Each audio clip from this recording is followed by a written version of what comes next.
Today on Sagittarian Matters, advice, vegan food reviews, the gay fountain of youth, and more, with very special guests BRAN TAYLOR, Morgan, and guest reviewer Dawn Riddle. Stay tuned. Sagittarian Matters, Sagittarian Matters, what's the matter with you? Sagittarian Matters. So you'd like to know about free adult parkour classes, you say? Wow, a solicited review. I can hardly believe it. So, hello, my name is Dawn Riddle. I am a Portland correspondent for Nicole Georges, and I typically stick to food reviews of vegan items that she has not showed any interest in having me review, but I still find that I should. Today I'm here to review the free adult parkour class that I took through an organization called Parkour Visions. I took my first class today. The way I found this class is I was a little bit high, and that's legal here. Just FYI, don't get me in trouble. And I was walking in the park and I saw these cool teens who I now think are 20 somethings, but at the time they seemed to be teens doing parkour. And I was like, hey, I like what you're doing. And then they said, sign up for this class. And I went home and I did. And then I felt nervous this morning, but I went. It was me, the two instructors who are very kind and have cool haircuts. One had painted nails, painted black. And then two older people who I assume identify as female, two older women who are into like rock climbing and stuff, athletic ladies. And we just like jumped around on concrete and like rolled around on the ground. And it was outrageous. I really liked it. It's very hard. My body feels so tired in all sorts of new ways that it hasn't felt tired before. And your hands have to touch a lot of cement. And so my hands feel very rough and burly. And I loved it, and I'm going to keep doing this class. So in closing, it's cool to do this extreme sport in a non-extreme way with some kind people. Okay, this has been Dawn Riddle for all types of reviewing on the phone. I love you.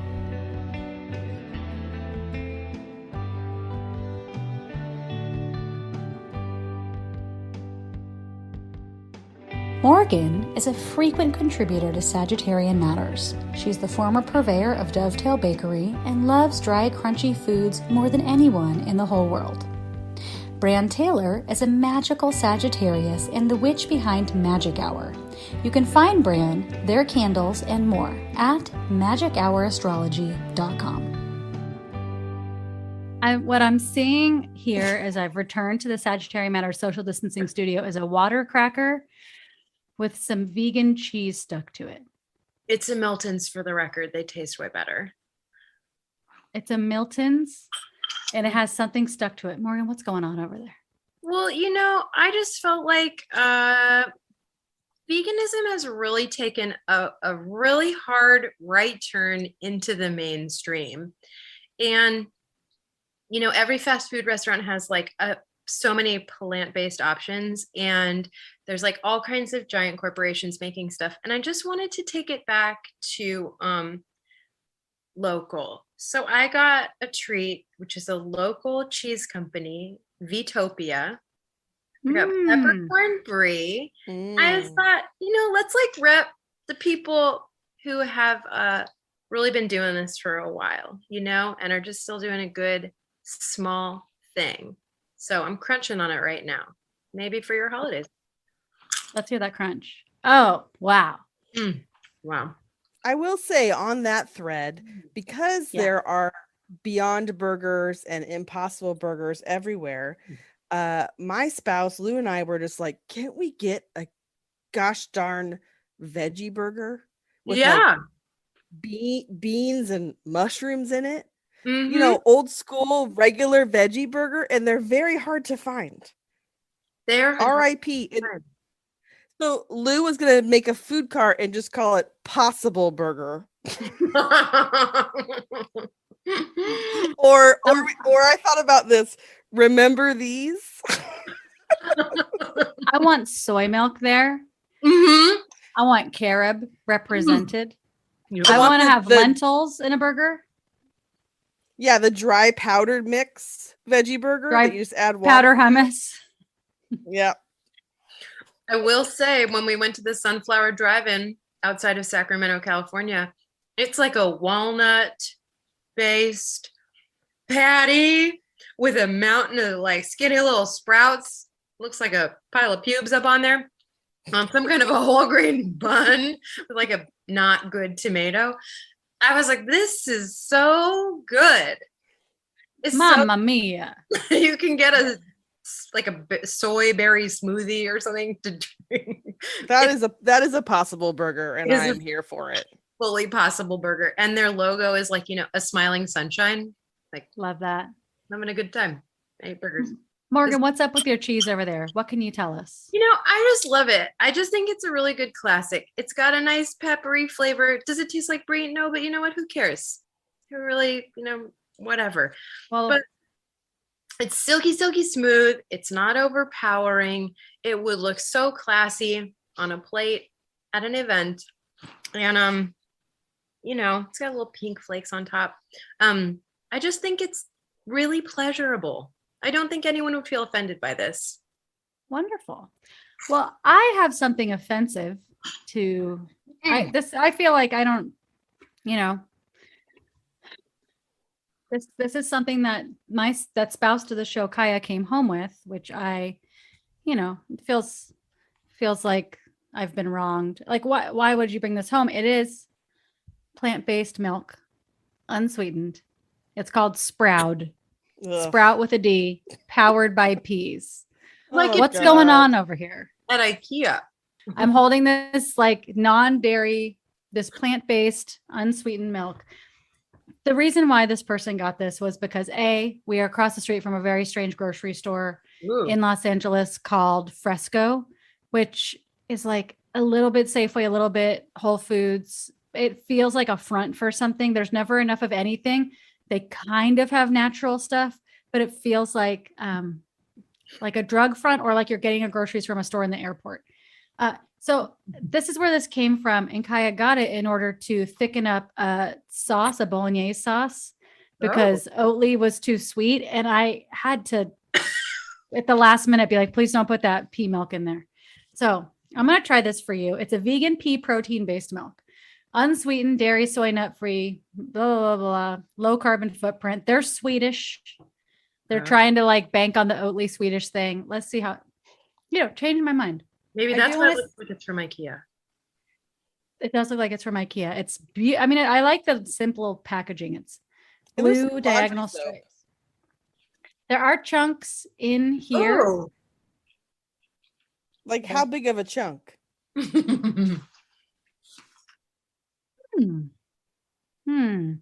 The chunks are like, I wish I could show them to you. They are like a fifth of the size of a pencil eraser. Oh. Like bright white chunks Oh. in this off-white thing. It almost tastes like, it's not bad. It tastes kind of like when you taste rice milk on its own, but it's not quite as sweet as that. There's water, A little protein from gritty. peas. It's smooth. It's thin. It's very thin, especially compared to like full fat Oatly. You like a milk you can chew, but not the chunky kind, the thick kind. Considering it's made from pea protein, I'm surprised it only has 4 grams of protein. But that's me. Anyway, Sproud, not terrible. The name Sproud really reminds me of like milk, where they like changed the letter to make Yes. it like just like I feel uncomfortable pronouncing this word. It's hard to say in the mouth. But I Wow. promise you I know it's not a sprout. Bran, what is your vegan question for Morgan and I? Well, let's think about this. I have a few vegan questions. Number one is, I know I might be a little bit late, but actually that's not true. Takesgiving is coming up. I have tried many vegan pumpkin spice things, or Ooh, like holiday vegan things. Let me tell you, the Cocomels, thumbs down. no Okay, way. they are Thumbs down? gross. Thumbs down, Candle. horribly down.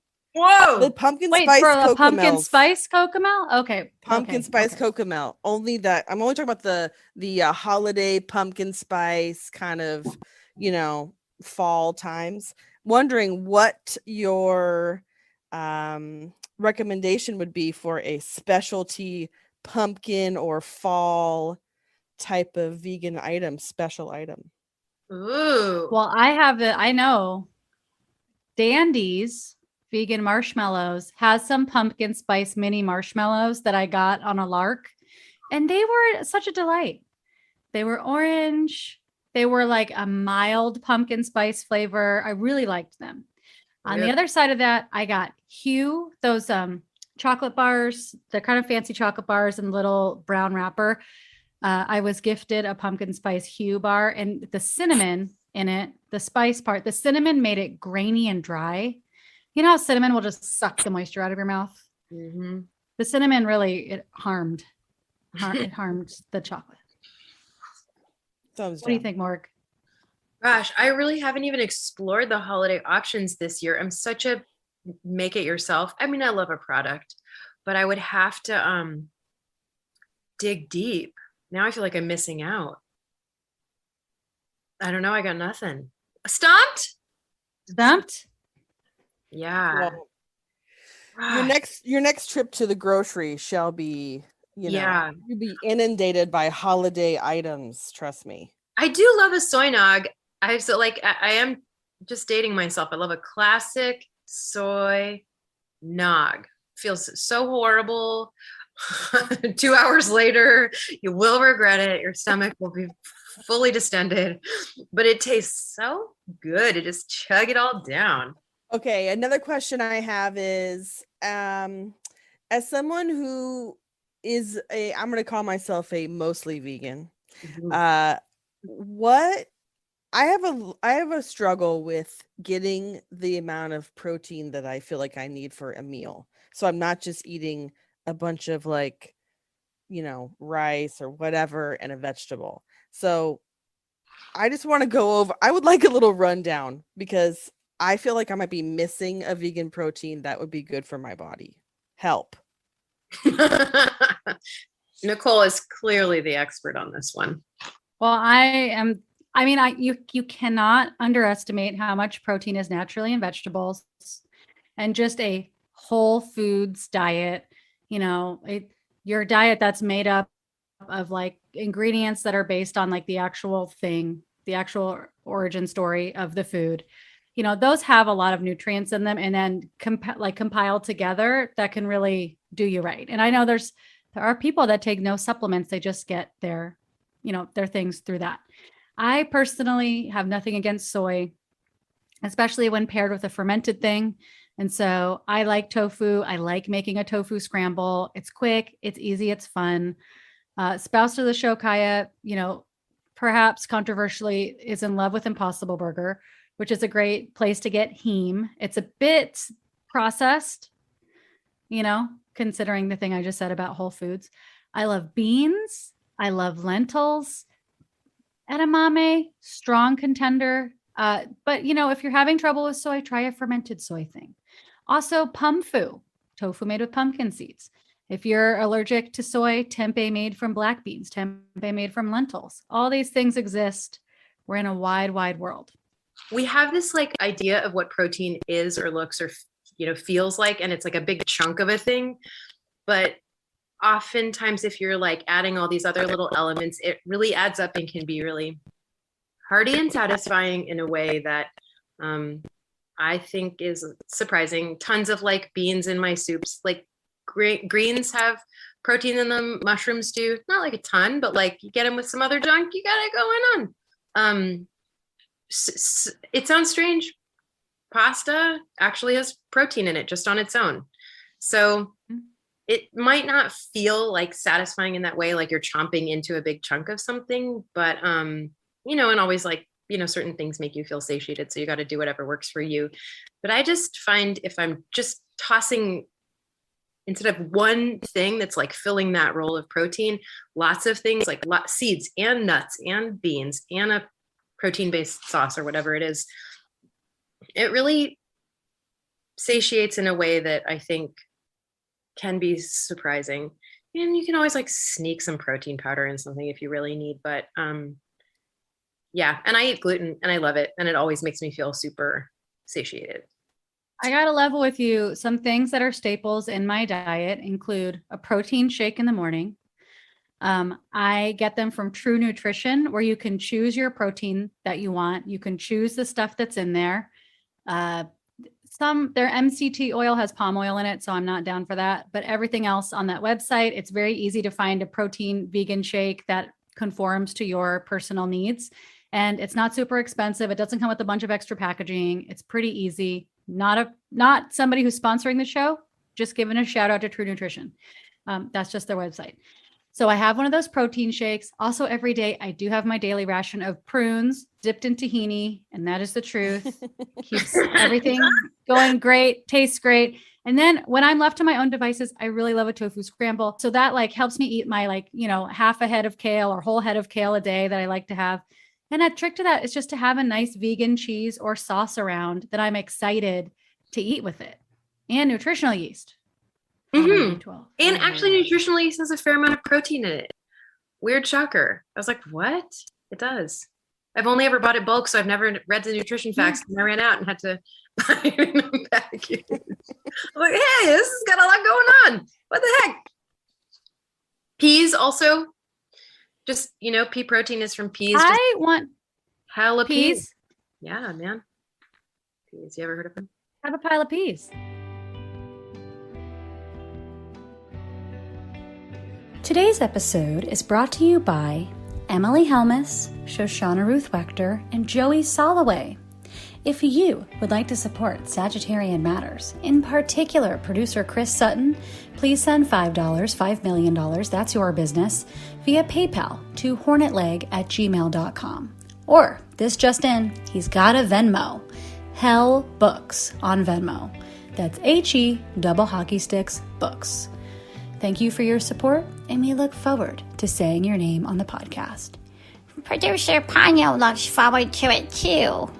Don't be scared. That's just Ponyo's speaking voice. Dear Sagittarian Matters, my question is about age differences in queer dating. I came out earlier this year at the ripe old age of 36. I feel a little embarrassed it took me this long, but I'm happy to be here. I'm interested in someone who is 24 and much more experienced when it comes to queer life. Am I too old for them? What are the rules? And am I too inexperienced for this? Signed, Anxious in Arizona. That is a good question, because gay age is a thing. It is. Bran, what do you think? Well, congratulations on discovering your queerness. Welcome to the queer club. And it's never too late to come out. 36 is not old. And while you might feel inexperienced, there's people are running the gamut of queerness, of partners, of sexuality, of all kinds of things. So you're never the odd person out.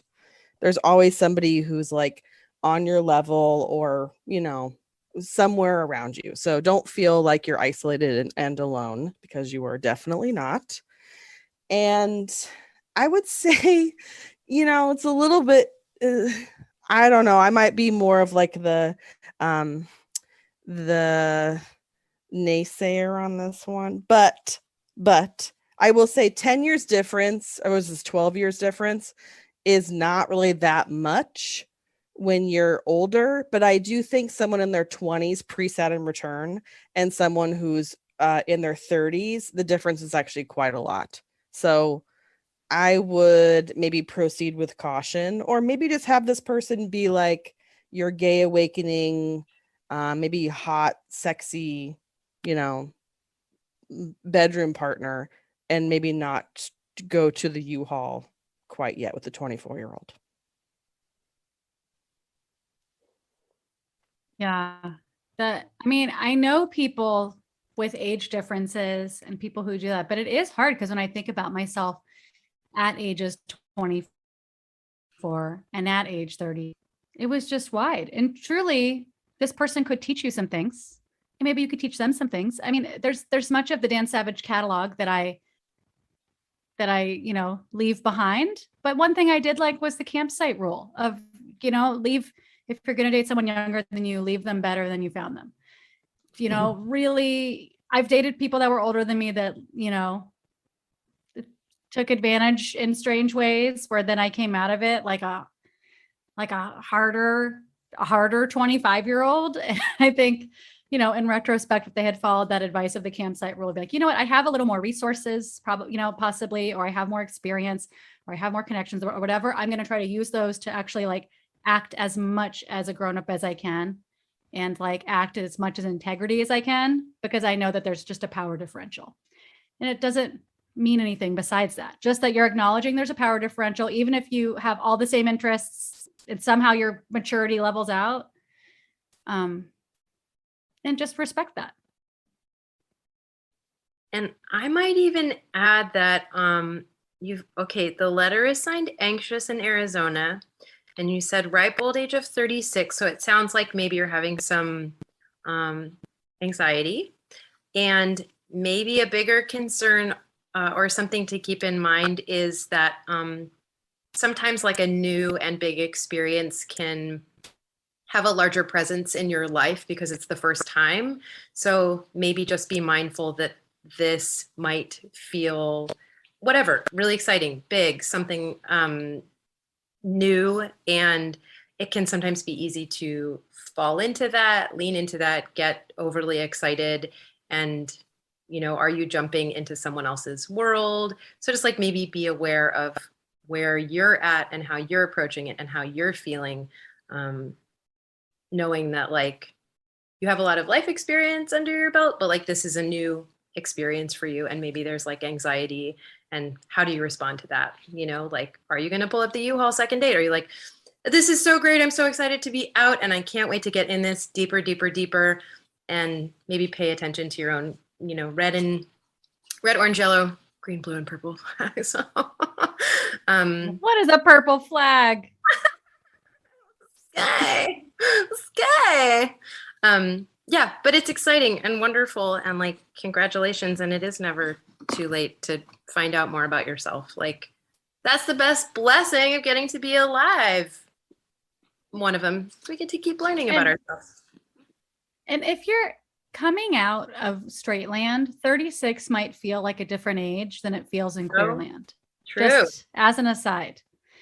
I thought of this when Brandon was mentioning, or when one of you, Morgan, maybe you was mentioning that, they're anxious. In straight land, by the time you're 36, probably a lot of your friends have like gone through, the straight levels of success. And queer people get to make it up as they go. So queer people get to have their own levels of maturity, their own levels of success, accomplishment, what they want in their lives. And 36 means very little. Even though to you, you're like, oh my gosh, new things are being revealed as I'm pushing 40. Yeah. Heck yeah. Heck yeah. Also, welcome to Queerness, where we have access to the gay fountain of youth. So that is a real thing. And you might find yourself having more curiosity, more energy, more chutzpah for life, just because you're coming into this new development about yourself. And I'm excited for what that holds for you. Oh, yeah. Welcome. Welcome here. Welcome here. Welcome here. Dear Sagittarian Matters, why is it so hard to figure out what time for dinner or what to eat for dinner? Do you know the answer? Is there like an easy meal prep that can get started on a Sunday so that each day around 4:30, I don't have to ask that question? Well, I look forward to listening to your program for some of these answers. Goodbye. 7 p.m. It's the best time. No, I'm kidding. 5:30. 5:30. If you can wait that long. Yeah. That's right. Oh, controversy. Okay, so Morgan, we have talked about meal prep Oh, many yeah. times. Yeah. Many times. Yeah. Wait, in addition to queer age, I think we have meal prep age. Like, are we 5 in meal prep or 10? I think we might be 10. Yeah. I don't do a ton of meal prep. I just don't, but I love leftovers.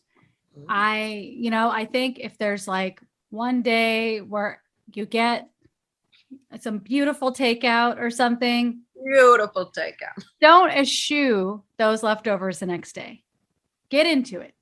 Add on to them. Oh, you ate all the broccoli out of it? Well, steam some broccoli. It'll take you 10 minutes. Add it to the thing. Add some soy sauce. Baby, you got a stew going. Baby, you got a stew. I know. I always have like the least exciting answers, but soup. Have you ever heard of soup? So good. Beans and greens is one of my favorite things. Really simple beans and greens with just like a bunch of garlic, some beautiful beans, Well, beans. and then a couple different kinds of dark leafy greens, like a couple different heads of them. Maybe a carrot if you want, make it a stone soup situation, simmer it, walk away, come back. Then you could have it all week. Like you could have it with some grated whatever fake cheese. You could have it with some crusty bread. I do have actually like better thoughts, which we've talked about before, but I'll revisit because I still live by this. Freezer is your best friend. Freezer and toaster oven are the two most like valuable appliances in the whole kitchen.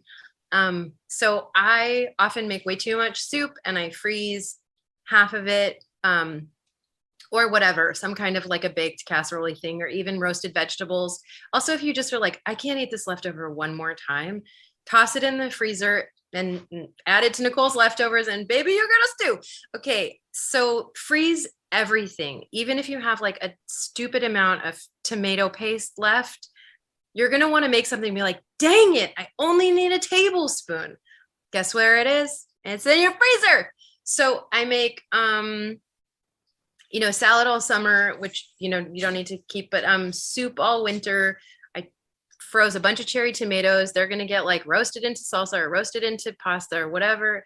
And then just have a whole assortment of things in your freezer, and that way defrosting them is like, you don't have to decide. It's already been decided for you to. I think there's too many options, and then you're like, well, do I want like a long skinny pasta or like a short tubey pasta or a curly pasta or whatever? Sometimes I'm like, you just tell me, world, what I need to eat, because I already made too many decisions.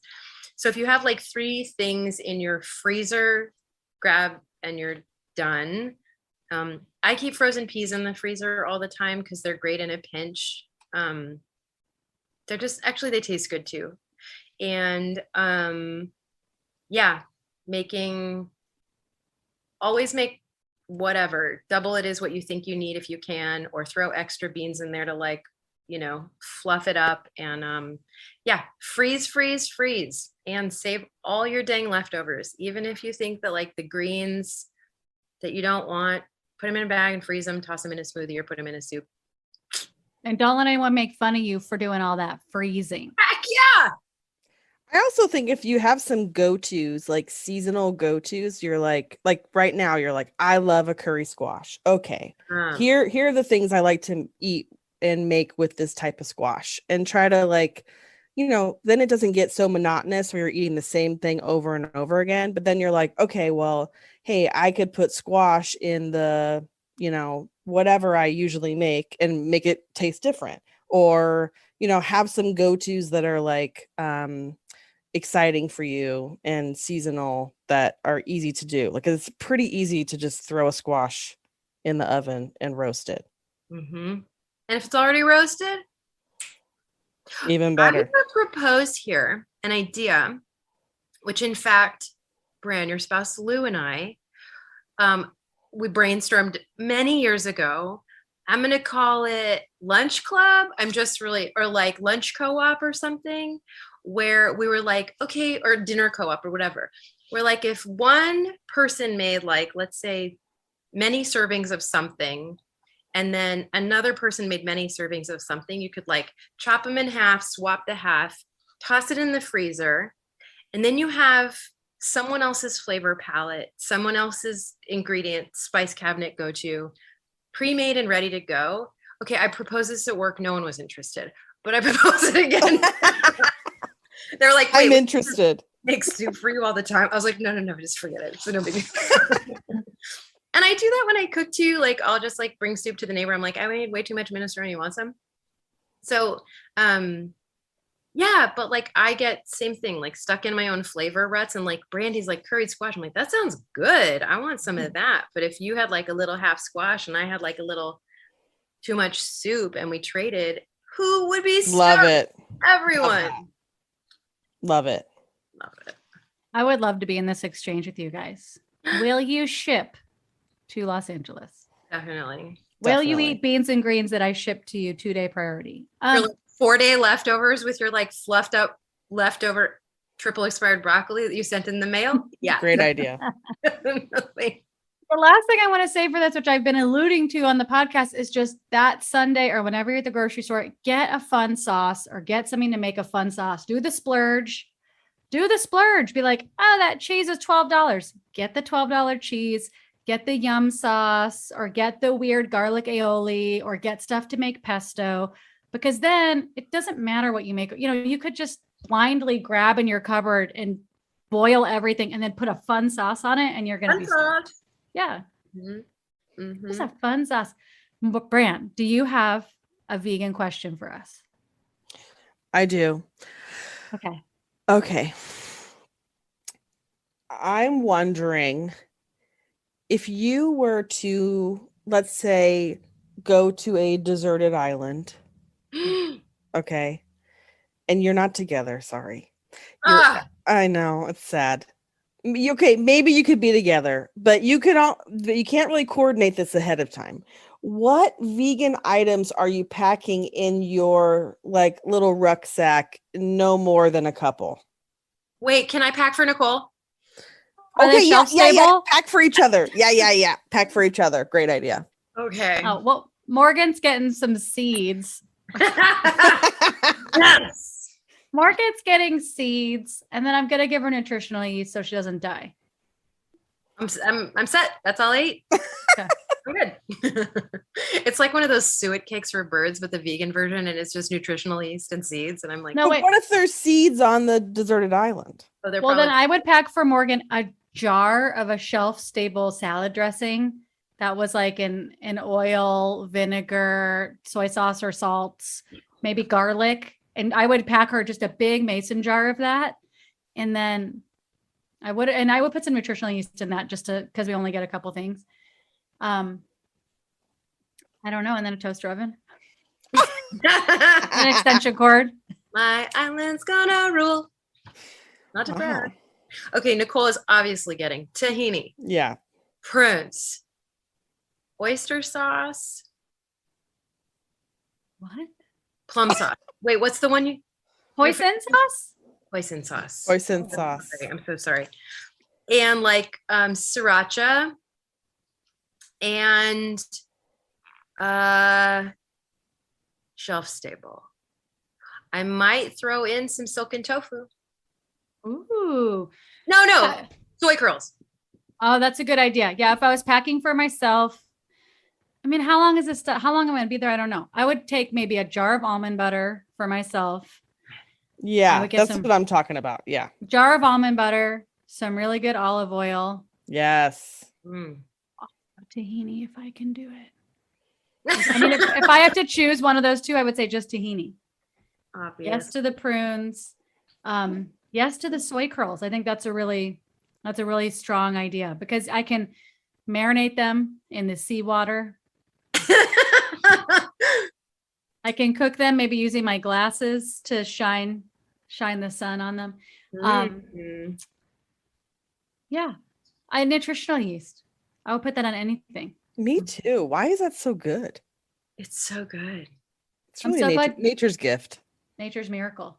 I'm glad you didn't ask us what would happen if we were on a desert island with a cow and one of us had to eat No, the other. Of Who's it course, gonna I'm be? not going to ask that. That is just very sad. But Would you Bran, be what would you vegan? bring? What would you bring? Oh, what would I bring? Well, I'm on the olive oil and the almond butter kick for sure. I probably would bring some chickpeas. Let's be real. You could just have a Wow. couple chickpeas a day. Love a ding ding. Um, and well, I guess there's probably fruit on the deserted island. I like sweet stuff. So that'd be hard for me to like not bring something sweet. But I would not bring fruit. I just feel like that's, what are you gonna do? I really want to bring coffee for fuck's sake. Yeah. Oh, yeah. And a way to make coffee. Yeah. You bring a, what is that? What was that thing called? An AeroPress? AeroPress. I had one of those. Or Stupid. like a coffee sock. Have you seen those? Oh, my sister gave me one of those too. I'm like, this looks like a female condom. It really does. But like muslin. No, You're no really- thanks. It's like a ye old timey, 13th century condom. Gross. Like, this is gonna trap all. No. Ah.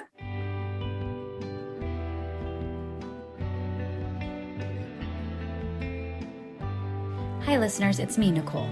If you would like to support me and Ponyo, in particular our comics and animal illustrations, go to patreon.com/NicoleJGeorges. And for as little as $2 a month, you can have access to hundreds of pages of otherwise unpublished diary comics. For the price of one cold brew plus tip, you can become an honorary Sagittarian. And for the price of 2 vegan cupcakes or 2 vegan donuts, you can become a Ponyo's Friend Club member, at which point you really start raking in goods, including new buttons. Check it out, patreon.com/NicoleJGeorges. Dear Sagittarian Matters, it's my first vegan Thanksgiving, and what the hell do I do, Nicole? Just make a side platter? From Confused in Connecticut. Now, I know we all regard this holiday, we all call this holiday different things. We all have, a hearty distaste for the origins of this holiday. Yep.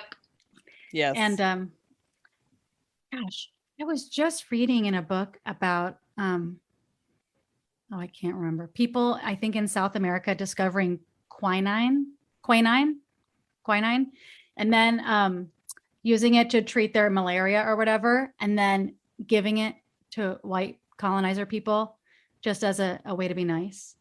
And then the white colonizer people used it as a way to keep themselves healthy, to go and colonize lands they had not yet been able to go to because they had been taken out by malaria, like Africa. That's about right. They gave it to like their Frenchmen who were like, oh, fuck yeah, we've been dying because we were too stupid to figure out how to solve malaria. But now, and it just was such a drag. So Thanksgiving, whatever you want to call this feast that many people will be having at the end of November. There's many celebrations that happen end of year. So maybe we can talk celebration in general, solstice, New Year's Eve, whatever it is.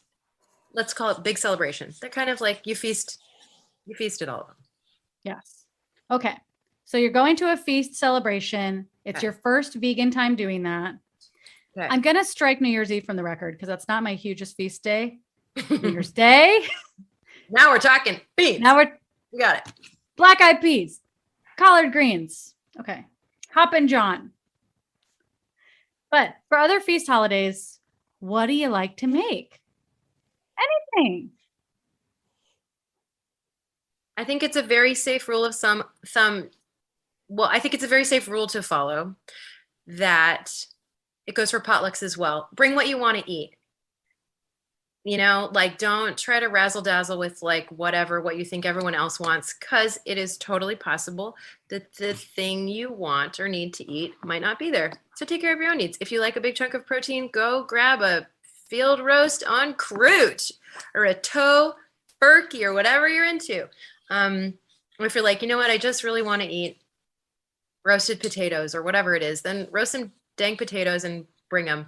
And I always like to have an emergency backup snack in my tote bag, which I'm always toting around in case you're, feeling starved out. So I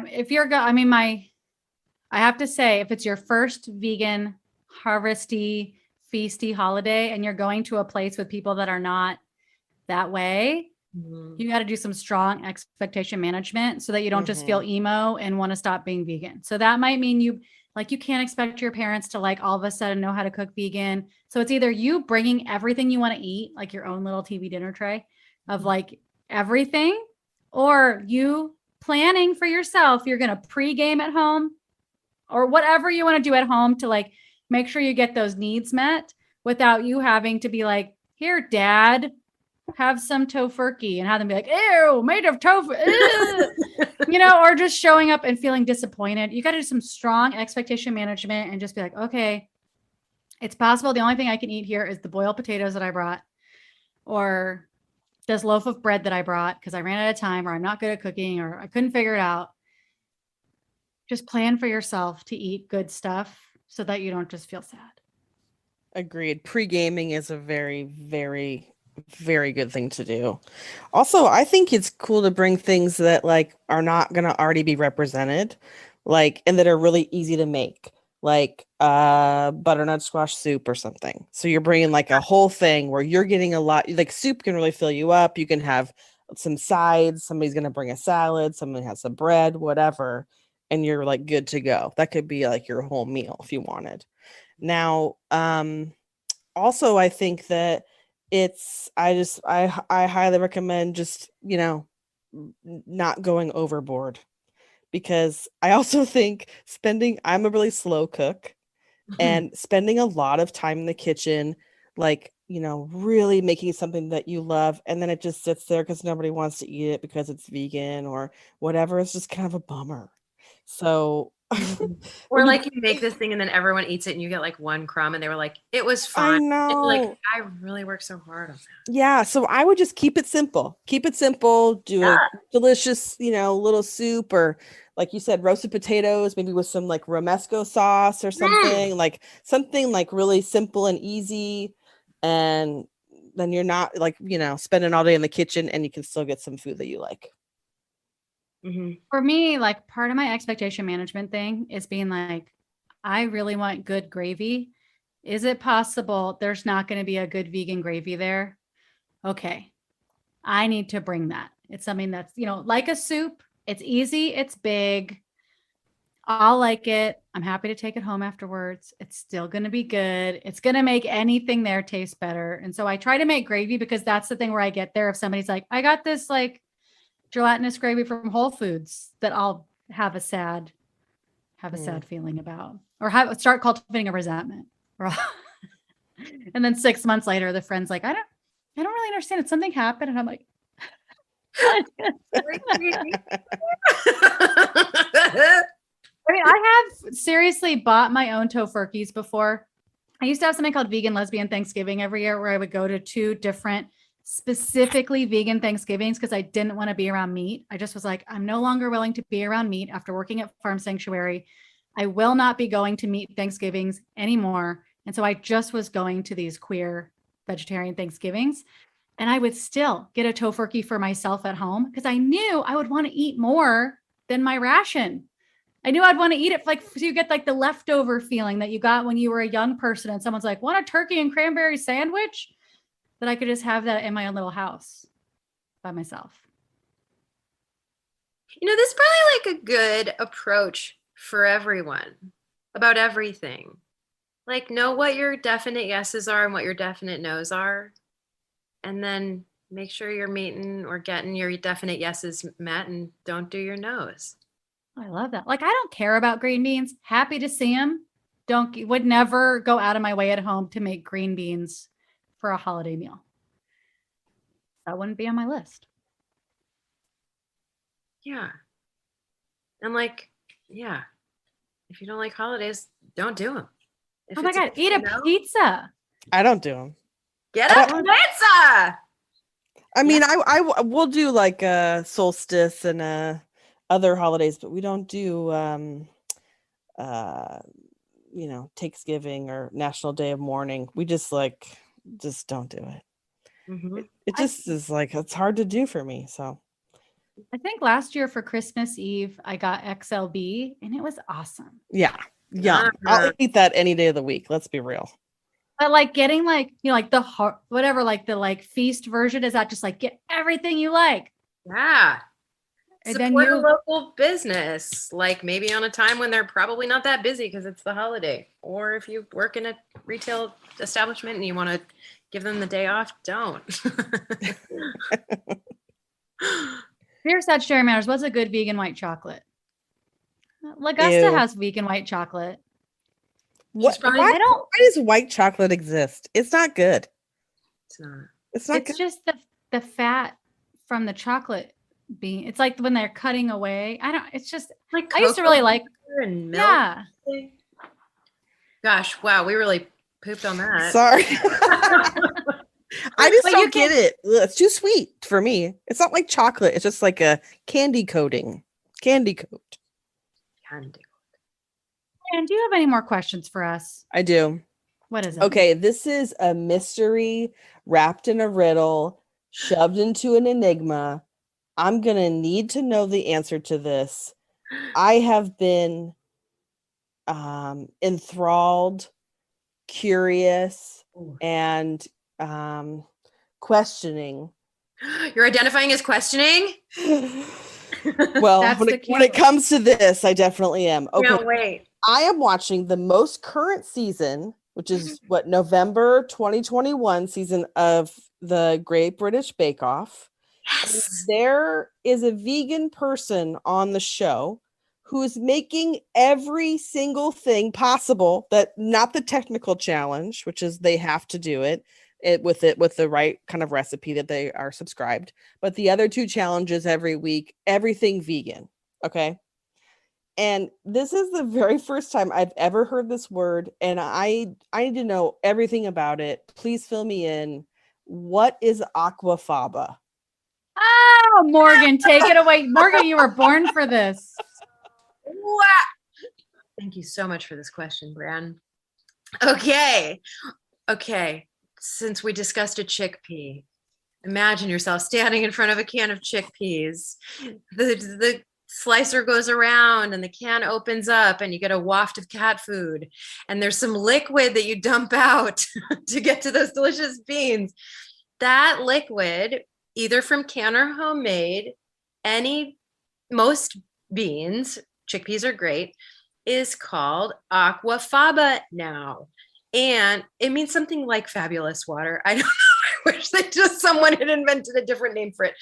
But it really functions very much like egg whites. And so I had to try it my own self. I tested it and it worked. You can whip it into like stiff peaks. There's no fear of over whipping it. So you can just crank up that mixer and walk away, come back in like 10 or 20 minutes. It is pretty slow. Get a little sugar in there so you can make meringue. You can make moussey stuff. It sets up when you bake it.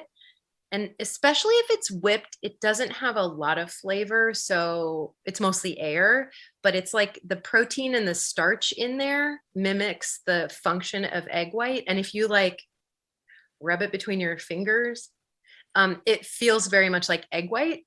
So you can use it in baking stuff or all kinds of applications, sweet, savory.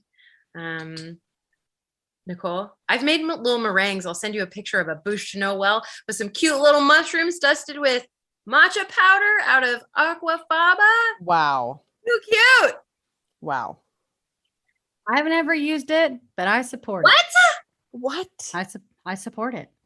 Well, what am I going to do with aquafaba? I'm not doing that kind of bouche Noel kind of thing. I'm here to enjoy it and support you. I'm making a tofu scramble. Do you see where I am? I just need you to accept I'm in like 1987 That's true. vegan style, where I just am like, look at this pan, give it a nice sear on my tofu. I'm into it. I really think that person on the show is very impressive to make all of those things under pressure, all vegan, is like really, really difficult, because also sometimes things can be a little moody, depend on humidity, heat. And I think the trick about all cooking competitions shows is the challenges are challenging, but it's all in the time frame. They just give you just not enough time to like let everything cool and set. So like if you really tried to do that, you're like 3 hours, God, that's forever. But whatever sculpture, like self-portrait, 3-dimensional self-portrait they're making out of, you know, the berries, you're like, it's just not enough time. So I really was like, wow, really dazzled. I mean, I think that this person's really pushing the boundaries, and it also is very risky and cool to serve judges who probably don't want to eat your vegan dessert, and you're getting judged and maybe kicked off the show by feeding them vegan dessert after vegan dessert, which is like pretty awesome. I will say this person is an inspiration and has really got me interested in, I guess, like bean fertile mucus. Aquafaba. Hey, somebody sent me a weird post about Slimer the other day that referred to him as a viscous power bottom. And it just, you know, that's what you're opening up when you open your Aquafaba. Wow. There you go. Your own, be your personal Slimer. I have one last thing to tell both of you. It's a blind item, which is I went to a vegan restaurant that had closed during pandemic, got bought by somebody else. It's pretending like it's the same place, but it's not. I just wanted to let you both know that I ordered something called banana cream pie. Used to come in a pie tin, looked like a banana cream pie, traditional. This time came to me in a French onion soup cup. French onion soup, you know, like the tan and dark brown that's meant for the cheese to go over. It was in that, covered in pasta, not aquafaba, but like, you know, some kind of maybe a coconut cream on top with out of season strawberries. Oh yeah. Some blueberries and some kind of drizzle, maybe a chocolate drizzle. Guess how many bananas are inside? Zilch bananas. Zilch bananas. The inside was pretty much like if you got whatever that hippie version of like instant pudding is from New Seasons. That's like that it's like cornstarch, sugar, banana powder, and the color is like a grayish yellow, like a gray hue. That's what it was just like a cup, like this big of a cup of just that with these strawberries on top. And I just want to tell you both that. Thank you. That seems like a conceptual dessert that I cannot get behind. Also, I think Zilch Bananas is your new band name. Zilch Bananas. Yeah. Thank you. Bran, Morg, how can people find you or not? Or what are your final words to these As soon as people? we hang up, I evaporate. Dust in the wind. Well, you can find me on the internet. You can find me at magichourastrology.com. You can find me on Instagram at Magic Hour Astrology. You can also buy my candles. I make new hot off the press. I make 86 items, people. Oh, Holy cannoli. I make 86 different things. Wow. That is a lot. A lot. With my own hands. Everybody get into it. It is a hard time for small business. If you want to buy somebody something, hey, 36-year-old queer person, get yourself a candle. Let me tell you, made by queer hands. Get yourself more queer stuff in your life. Give it to your 24-year-old lover. Get into it. And they're beautiful. Thank you. They're beautiful. They're high quality. Thank you. Don't accept anything less. There's a lot of copycats out there. There really is. You know, I'm going to be 10 years in business next year. Oh, what? Guess what? There's lots of things up my sleeve for my 10-year anniversary. So I can't wait. Yeah. I'm making an aquafaba banana cream pie with so many bananas in it. I can't wait. I need no less than 50 bananas more. 50 bananas. Get that viscous power banana.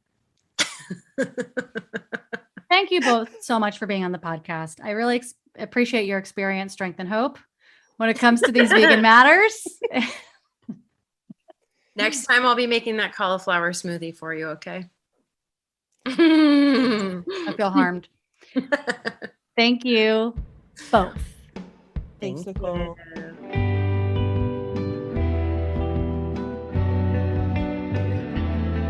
Sagittarian Matters is produced by Chris Sutton with assistance by Panyo Georges. Our theme music is composed by Carolyn Pennypacker Riggs of the band Bouquet. Thank you for listening, and I'll see you next time.